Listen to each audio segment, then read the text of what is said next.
क्योंकि सास भी कभी बहुत है। आज के एपिसोड की शुरुआत में तुलसी और देव दोनों आमने सामने रहते हैं। तुलसी को सलोनी के खिलाफ छपी एक अखबार की खबर पता चलता है। वह देव से पूछती है कि क्या इसे छपवाने के पीछे वही था। जब देव यह मान लेता है कि उसने यह करवाया है तो तुलसी उसे थप्पड़ मार देती है। वह कहती है कि उसे यह थप्पड़ बहुत पहले ही मार देना चाहिए था ताकि बात यहाँ तक न पहुंचती। सलोनी को जो अपमान सहना पड़ा उससे तुलसी बहुत नाराज होती है। वह देव को सलोनी की इज्जत खराब करने के लिए डांटती है। देव बात को हल्का करने की कोशिश करता है और कहता है कि कोई बड़ी बात नहीं है और कुछ दिनों में लोग इसे भूल जाएंगे।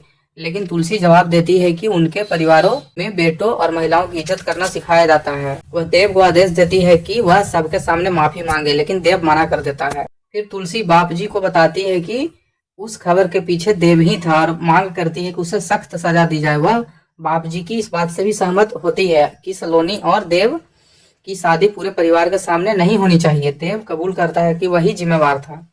बाद में देव बापजी से माफी मांगने आता है। वह बताता है कि जब सलोनी के साथ उसकी शादी रुक गई थी तो उसे बहुत चोट पहुंची थी। वह कहता है कि वह दुखी और गुस्से में होश में नहीं था और यह भी कहता है कि सलोनी एक अच्छी लड़की है। सलोनी भी बापजी से देव को माफ करने की गुहार लगाती है और कहती है कि उसने देव को पहले ही अपना जीवन साथी मान लिया है। देव मिहिर और तुलसी से भी माफी मांगता है और स्वीकार करता है कि वह सलोनी से प्यार करता है। लेकिन फिर एक फ्लैशबैक में कहानी को दिखाया जाता है।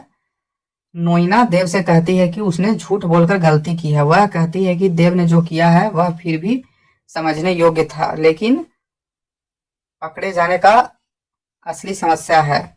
वह उसे सलाह देती है कि अगर वह सुपर विलेन की जगह हीरो बनना चाहता है तो उसे सलोनी से माफी मांगनी चाहिए। सलोनी के पिता कहते हैं कि उनके परिवार में कोई भी नहीं चाहता कि सलोनी की शादी देव से हो, क्योंकि सलोनी उससे प्यार करती है।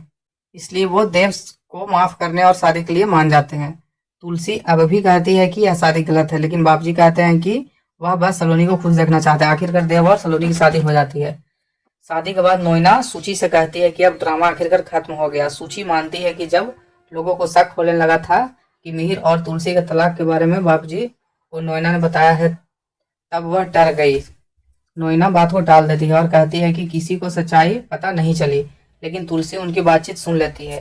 तुलसी नोइना से सामना करती है और मांग करती है कि उसने तलाक वाली बात बापजी को क्यों नहीं बताई। वह नोइना को बहुत डांटती है। नोइना रहस्यमय तरीके से जवाब देती है कि अगर तुलसी ध्यान से सोचेगी तो उसे समझ आ जाएगा कि उसने ऐसा क्यों किया। तुलसी कहती है कि वह पहले ही समझती है कि नोइना सिर्फ दिखावा करती है कि वह कॉन्फिडेंट है, जबकि असल में वह असुरक्षित है और डरती है कि कहीं तुलसी मिहिर की जिंदगी में वापस ना आ जाए।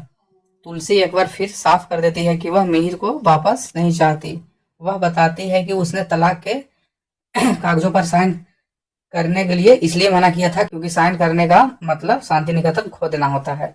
तो दोस्तों बने रहिए मेरे साथ आगे की स्टोरी जानने के लिए। थैंक यू दोस्तों।